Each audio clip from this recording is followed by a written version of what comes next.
your wardrobe, I'd be willing to bet there's a t-shirt proudly bearing the silhouette of Che Guevara.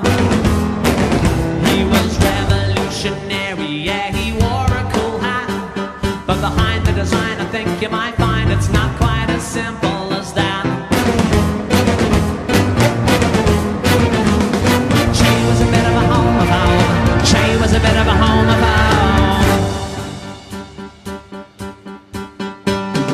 Che was a bit of a homophobe. Che was a bit of a homophobe.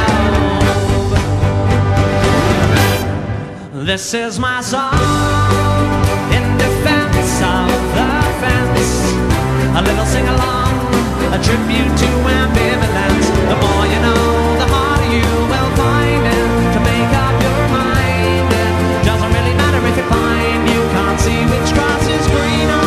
Chances are it's neither, and either way it's easier to see the difference when you're sitting on the fence. Somewhere in your house I'd be willing to bet there's a picture of that grinning hippie from Tibet, the Dalai Lama. He's a lovely, funny fella, he does good stuff galore. But let's not forget that back in Tibet those funky monks used to dig the poor, yeah.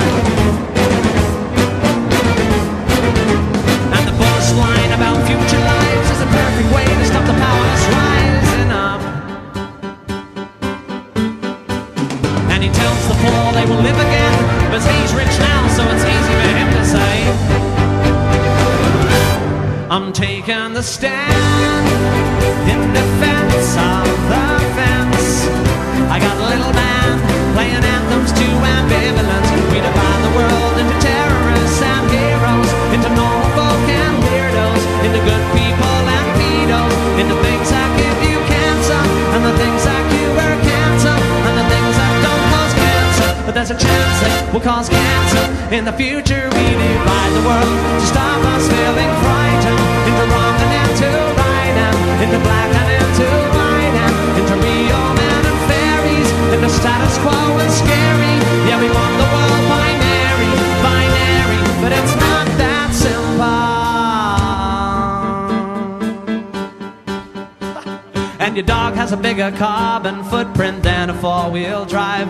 Yeah, your dog has a bigger carbon footprint than a four-wheel drive. Yeah, your dog has a bigger carbon footprint than a four-wheel drive. And so does your baby. Maybe you ought to trade him in for a Prius. What?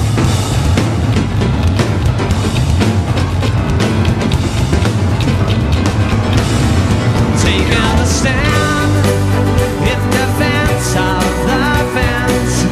I got a little band playing tributes to ambivalence. We divide the world into liberals and gun freaks, into atheists and fundies, into teetotalers and junkies, into chemical and natural, into fictional and factual, into science and supernatural. But it's actually naturally not that white and black. You'll be dividing us into terrorists and heroes, into normal folk and weirdos, into good people and pedos, into permanent cancer, and the things that cure cancer, and the things that don't cause cancer. But there's a chance they will cause cancer in the future. We divide the world to stop us feeling frightened, into wrong and into right, and into black and into white, and into real men and fairies, into status quo and scary. Yeah, we want the world binary, binary.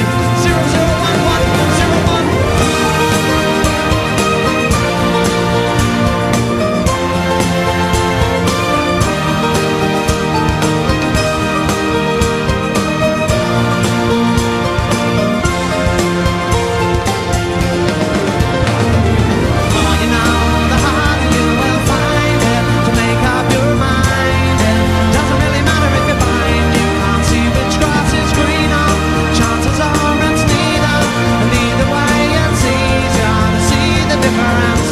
Cause it's not that simple. The second act just gets weird.